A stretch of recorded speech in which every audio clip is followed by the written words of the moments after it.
So MIT is one of the dream schools for many students around the world. And getting into MIT is not easy.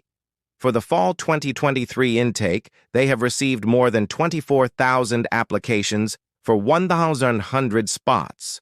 So the acceptance rate was just about 4.6%. In India, there are so many students who want to go to MIT, but only 100 get the opportunity each year. That's about 0.08% of the total applicants. So you can imagine how difficult it is to get into MIT. So in this video, I'm going to talk about 3 things that will help you to get into your dream school, MIT. First, let me show you what the admission process looks like at MIT. After that, we will deep dive into all these boxes and understand what exactly admissions officers are looking for. Finally, I will also share a few tips on how you can improve your profile to become more competitive. The first box here is academics. This includes your high school grades, your standardized test scores, and also your curriculum. The second box here is extracurricular activities. It talks about leadership, initiative, commitment, collaboration, and also teamwork. The third box here is awards and honors. And finally, the last box talks about application components such as essays, recommendations, and also interviews. Let's start with academics first. If you look at the middle 50% of the admitted students, their SAT score is between 1460 to 1580 out of 1600. So the average SAT score is around 1520. And if you look at the ACT, it is between 32 to 35. Now, compared to other universities, these scores are pretty high. But remember one thing, MIT does not have any minimum requirements. So even if you have lower scores, you can still apply. And MIT is need-blind. So once you get in, you will receive financial aid if you need it. But remember one thing, the competition to get into MIT is so high that if you do not have good grades or test scores, it will be difficult to get into MIT. Now let's talk about curriculum. Most of the applicants to MIT are in STEM, which is science, technology, engineering, and mathematics. When you apply to MIT, you must choose one major out of the 30-plus options. You can choose from aerospace engineering, aeronautics, and astronautics, anthropology, applied biology, biology brain and cognitive sciences, chemical engineering, chemistry, civil and environmental engineering, computer science and engineering economics, electrical engineering computer, engineering sciences, general course global studies, health sciences and technology materials, science and engineering mathematics, mechanical engineering microbiology, molecular biology, music neurobiology, philosophy, physics, political science, psychology, public policy, science, technology, and society, and finally theater arts. So while most of the students choose STEM subjects, you can choose anything from the list. You don't necessarily need to choose something that is STEM-related. Coming to class 11th and 12th, most of the applicants come from an AP or IB curriculum. There are a few students who come from the CBSE board, but that's a very small percentage. So if you are coming from the CBSE board, it is okay, but try to take as many AP classes as possible. AP Government, AP History, AP Physics, AP Math, AP Biology, AP Chemistry, etc. These courses are recognized by MIT. If you are from the ICSE board, then it is fine. And if you are from the state board, then please make sure to take up science and math till class 12th. Now, when you apply to MIT, you will have to take 2 standardized tests. One is SAT, and the other is SAT subject tests. Please note that ACT is not accepted by MIT, so you will have to write SAT, which is basically a common entrance exam for all the colleges and universities in the U.S. And when you write SAT, there is no need to take SAT subject tests. The SAT has 2 sections. The first section is evidence-based reading and writing. Here you will be given a passage, and based on that passage, questions will be asked. You will also have to write an essay.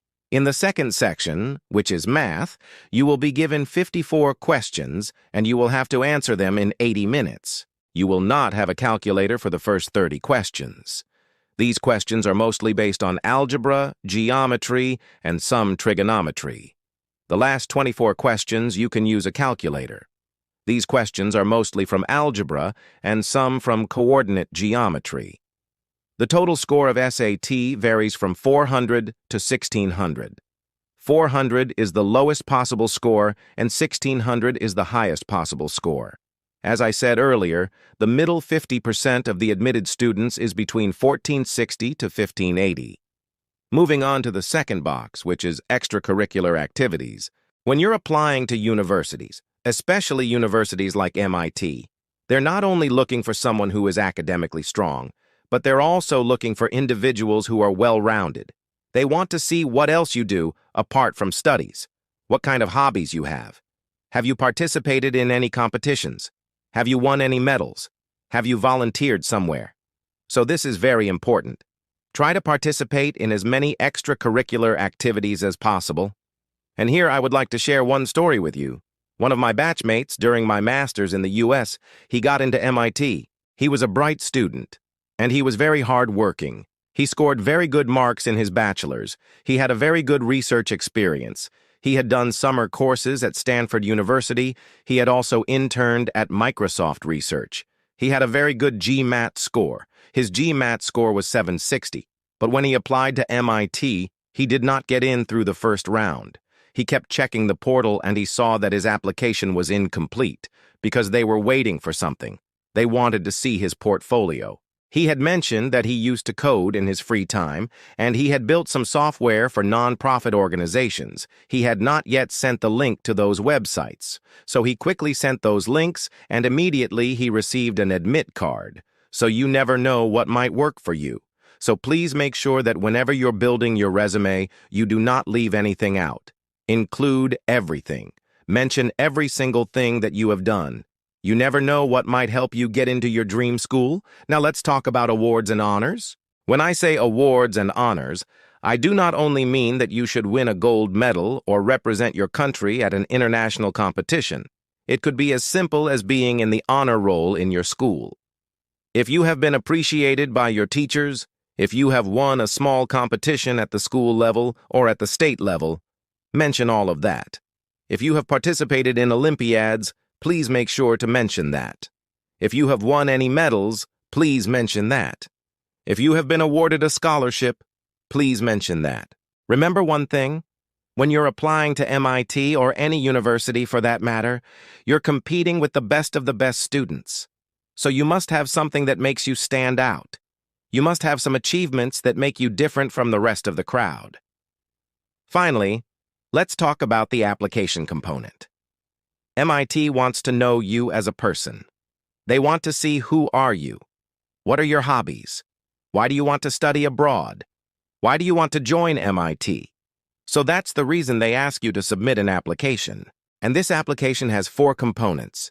Number 1 is the personal statement. Number 2 is the resume or CV. Number 3 is letters of recommendation. And finally, number 4 is the interview.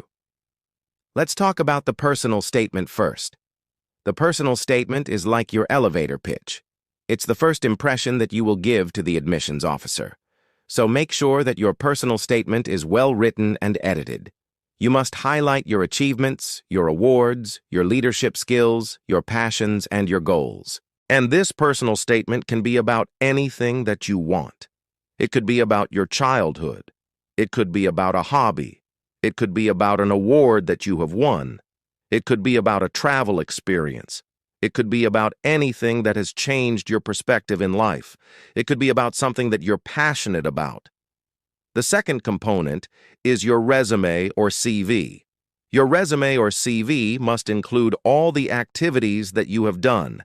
It must include your education, your work experience, your research experience, your leadership roles, everything. Keep it concise. Don't make it too long. 1 page is fine, 2 pages maximum. Make sure that you edit it well and you highlight all the important points. The third component is letters of recommendation. MIT requires 2 letters of recommendation from your teachers. These teachers can be from your school or college or university. Make sure that you ask your teachers well in advance and you give them enough time to write that letter. Also, always ask your teachers after you have completed the course. Once they have taught you, and once they know you better, then they will be able to write a better letter. Ask your teachers in your sophomore or junior year so that they have enough time and they also remember you better. Finally, the 4th component is the interview. The interview is conducted by ed officials and it can be conducted in person or online. Unfortunately, there is no way to schedule an interview. Admissions officers reach out to candidates whose applications are complete, and they ask them to attend an interview. The interview is not mandatory. You can skip the interview. You will not be penalized for skipping the interview, but you will be at a disadvantage because most of the students do attend the interview.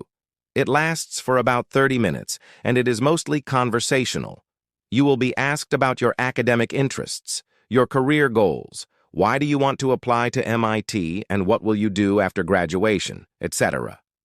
So these are the 4 components of your application, and you must focus on all of these 4 components. So before you end this video, please make sure to subscribe to my channel so that I can keep you updated about all the latest deadlines and admission processes. You can also follow me on Instagram, where I keep posting tips and tricks related to studying abroad. If you have any questions, feel free to reach out. Thank you, and all the best.